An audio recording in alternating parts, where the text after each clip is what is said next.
This is a review of two of my favorite sink brush holders.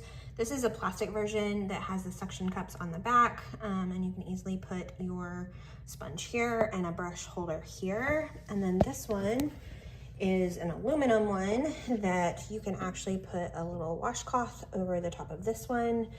You can put a sponge here, put anything over there, and then a brush here.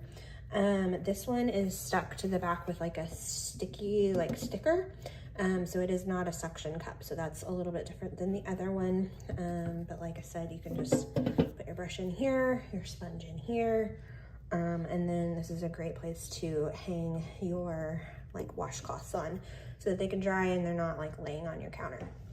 But if you need a new holder for your sink, I definitely highly recommend both of these. This one, that's the aluminum or stainless steel, is a little bit more up my alley just because I do have multiple things that I put in those.